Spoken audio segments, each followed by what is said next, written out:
or something. Anyway, so tell us about your high scores that you got in the Twin Galaxies book. Right. The two scores that I'm most proud of is my Frenzy world record of 41 hours. I did that in 2005. In a competition, just barely beating the 20-year standing score, and I also. In 1985, I was in a Guinness contest and got the high score on Spy Hunter. Played that game for 12 hours for a marathon high score, and that score still stands today. And so, how is it? It just seems like one of those games that's really hard. How did you make it so far in Spy Hunter, basically? It's mostly practice, and in the old days. All of those players would get together and we would share common knowledge on how to beat the game, and I got to speak with players like Phil Britt, Jeff Peters, and some of the greats, and they helped me along. And so that at a certain point in time, I actually was able to beat their scores, and I just kept improving from there. And then were you just playing every day? Yeah, basically you play every day. You play 2 or 3 hours, but it didn't cost that much because once you get good at it, 1 quarter is going to last you 2 hours.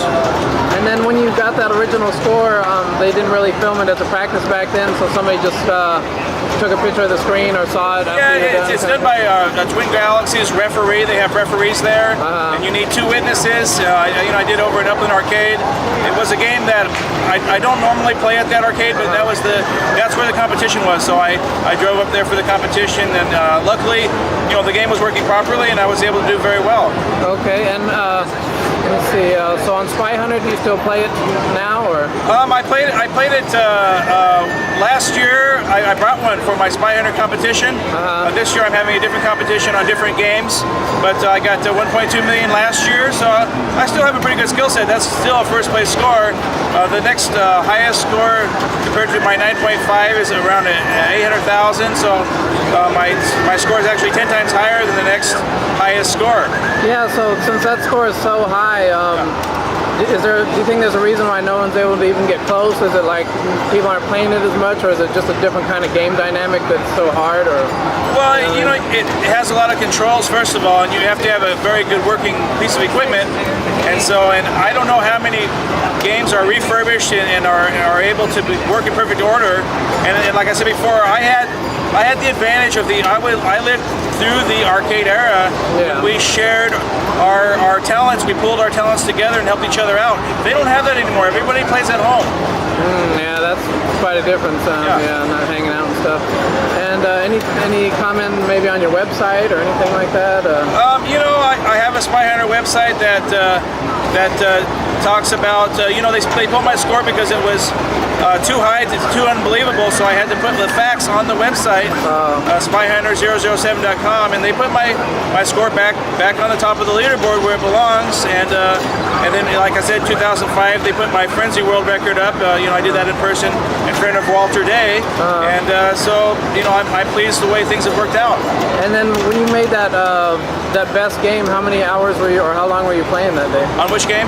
On Spy Hunter, how long? It was a 12-hour game. Wow. It's funny. I put on my website 11.5 hours because you tell people 12 hours and they give you kind of a second look, like you're crazy. But Phil Britt, one of the witnesses, he says it was 12 hours. He was there. He watched every minute of the game. Yeah.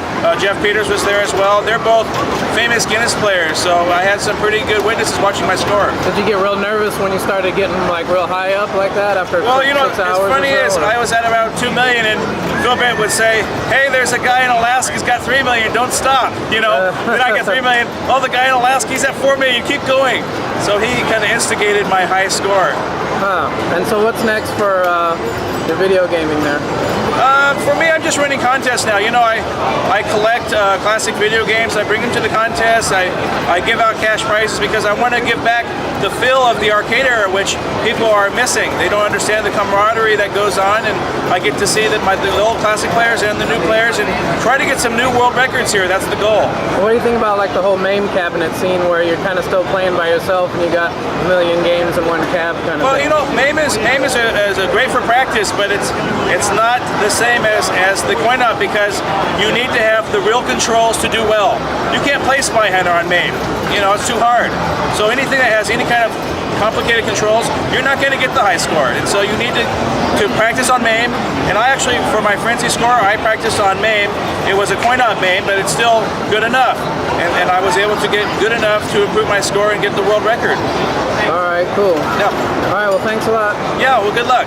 All right, cool. Okay, bye. Will be started.